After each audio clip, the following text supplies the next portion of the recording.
Hello, this is Smarto Day and welcome to my lessons, SD Lessons.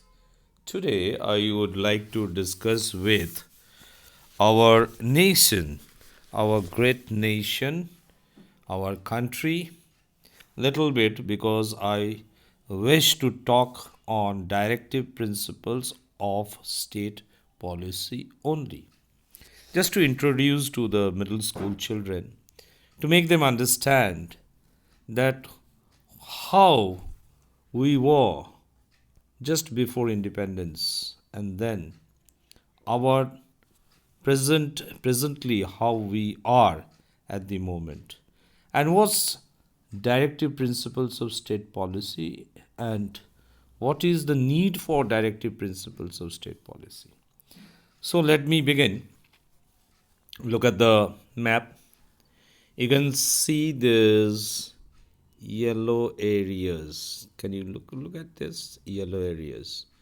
Now these are the areas where the British India, the British government ruled us. These areas.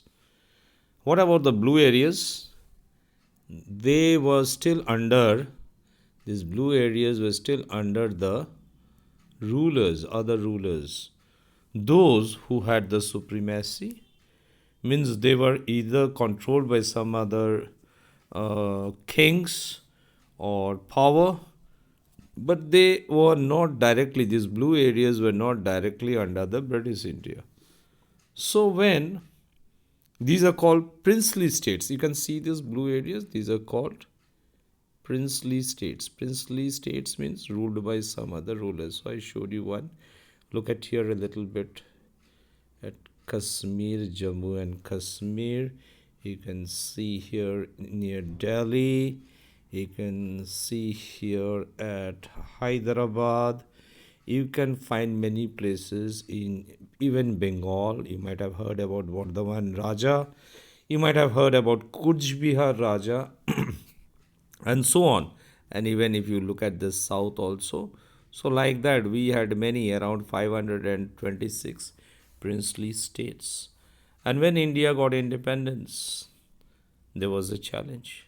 Our country, such a huge country, you can see, with so many type of people speaking so many languages, so many dialects, food habit different, dress different, our religion also different religion, caste, creed, we are different in many ways. But then there was a challenge to be united. And we kept united even till death. There was this challenge. So the first challenge was fulfilled when we immediately after independence, our constitution got framed. And the constitution that frame on which the country will have all its laws, all its policies made so that the country can be ruled nicely was done. And one of them, you know, the Directive Principles of State Policy. What is this which I am planning to talk on? Directive Principles of State Policy. If you open the Constitution to part wise, chapter wise, you will find the Constitution. Part 1, part 2, part 3, like that. If you open to part 4, you can Google it and find out. You will notice this is given Directive Principles of State Policy, part 4. Now, this part 4 idea we got it from Ireland. Already Ireland had this. And the experts, Indian experts, the constitution experts, the legal experts, they understood that this part 4 will help us to rebuild our beautiful country, to build. And before that, we must understand that the country was, there were many rich people and many, many poor people, landless people. The rich, the rulers, the higher officials under the rulers, the jamindars, they enjoyed the fruits, They were the upper classes. That was like that. And most of the common masses, they were poor. They did not have anything. No house, no land, nothing. They worked as landless laborers and get very little in return. So, it was in the mind of the constitution makers or framers that this disparity has to be reduced. That means we must not have this thing throughout. We must not have too rich and too poor. That gap has to be reduced. There must be equality among all in terms of society, social gathering has to be everything, everyone has to be accepted in the society, and there must be economic justice. Economic means everyone must have equal amount of, not exactly equal, but still the gap must be reduced, not that someone very rich and someone very poor. So with this, keeping this in mind, the directive principles of state policy was made in part 4. You realize this? Part 4. Was it justiciable? Can you proceed to court if you don't get this, whatever the government plans to do it? No. It is just a guideline that the government wants to achieve. The government wants to get. The government wants to build the country like this. The government wants to reduce the gap. The government wants equality among all. The government wants to reduce poverty. The government wants that everyone gets job. The government wants that everyone gets educated. The government wants that everyone is accessible to good health. So these are the things which the government wants. And that is introduced in the directive principles of state policy as a guideline. It's just a guideline based on which the laws, the policies can be framed. Now let's see, let me change the page and tell you that the directive principles may be classified under the following heads. 3 heads. I will talk about 3 heads. I will change the page. I'll write the 3 headings under which and what is the plan of the government, what the government wants to do. So let me change the page and show you. Well, children, can you see the 3 heads? Economic equality, Gandhian principles, and general principles. Just in short, I would like to explain you. Now, if you look at the economic equality, adequate means of livelihood. That means everyone must have enough earning, adequate means of livelihood, fair distribution of wealth and resources. That means it should not happen here. It should not happen that someone has a lot of land, villages, 4, 5 villages of land, and someone nothing, not even a little bit of land for a graveyard. So that was the case, of course. Sadly, it was the case, but it should not be. So it is mentioned here in the economic equality that we don't want like that kind. We want equality. Just and human conditions for workers. Now, what kind of workers, what kind of factories we had? If you have any idea about the factories laws, you will know, you'll be sad to know that people worked for 15, 16 hours without rest, without water, without time for food. It was terrible. So just and human conditions for workers. So it was thought, no, it has to change. Next, equal pay for equal work for both men and women. Women did not get equal pay. Women were thought that they are of lesser strength, so they must get less money. Although they did the same work, but they got less money, which was sad that it happened. So all these things were done. Besides that, there were like living wage, everyone gets a minimum wage, and the workers can also be a part of the management and have their rights to say, to speak. It was not earlier, it was not like that. So things gradually got changed. So there must be in the management also the workers will they have representative and they can speak. So all these things were added here. In the economic equality we see, you can get through the other points, smaller points, but main idea is that everyone, all the poor people, also have their rights. They can raise their voices, they can talk about their problems to the management, and also can decide to some extent.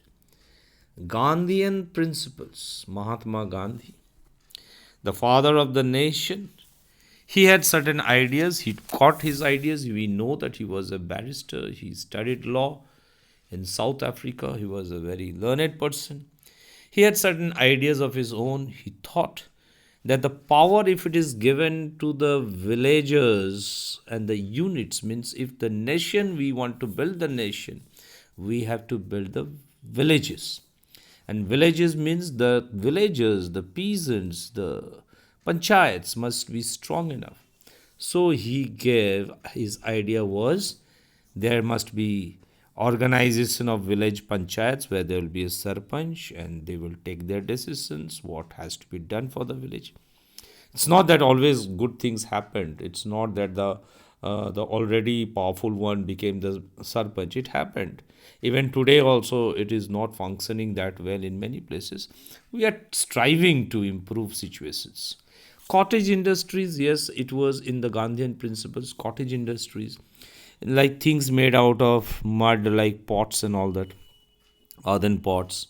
Then carpentry work, like all kind of wood carvings, furniture, and so on. Then all those dry leaf plates and all that, like it was all promoted so that all the poor villages also get something to do and their economic conditions, their monetary conditions improves. Another very important thing, another point is the public health. you know Even I remember, like when I was small, children used to be born at home. Many children used to die also. While delivering, many mothers also died and suffered. So such was the condition, public health. Even I'm talking about a place like a present a city like Asansol, but how bad it might have been in the very remote areas. So it was really bad. And then modernize agriculture and animal husbandry, like modern agriculture. Yes, the modern agriculture and animal husbandry. So presently, what you see that in any city, you get constantly you can get milk, packet milk, liquid milk is available anywhere. It was not the case. It was like only in the villages, cows, buffaloes were kept, were reared, were grown, and it did not reach the towns and the cities. So in what was the problem was, like, the villages could not earn, and the benefits of getting fresh milk the city dwellers could not get it. So that was the problem. So anyway, let me tell you about the general principles now. So I write here general principles. Finally, general principles. Now, beside economic, what you call equality, and then developing the villages, there were other things also in the mind of the the legal framers, the experts. They understood one thing, that justice, one thing, justice for all, justice, law, then administration, these things are to be checked, means proper, it should be proper. It must be also like foreign policies, so like how we keep a relation with, say, Nepal or Pakistan or with China, what should be our foreign policy, okay? Or anything of national importance. We know that we have Taj Mahal, so national importance. We have beautiful lakes, we have beautiful forests, we have Sundarbans, we have Chilka Lake, we have the mountain regions, we have beautiful rivers, the Ganges. These are all of national importance, and there are monuments. How to take care of that? We must have these all these set of rules, guidelines, so that everyone takes care and we don't spoil them. And then also to promote peace, international peace. That this is a concept that if we want to have peace, there must be peace in the world. There must not be no war. There must not be no disturbance. If other countries are at peace and our relations with other countries are good, then we can also live at peace. That means we have some role and cannot keep our eyes shut down when there is something going on among Ukraine and Russia, that we will remain absolutely quiet. We have to understand how much to remain quiet and how much to speak, so that there is a international pressure is built up that we want peace. That message has to be clear, that message has to be loud. So children, three headings, under three headings: direct principles of state policy, guidelines to build new India, better India, beautiful India, and you children are the main persons to look after all this. With this, I end today. Bye bye, children.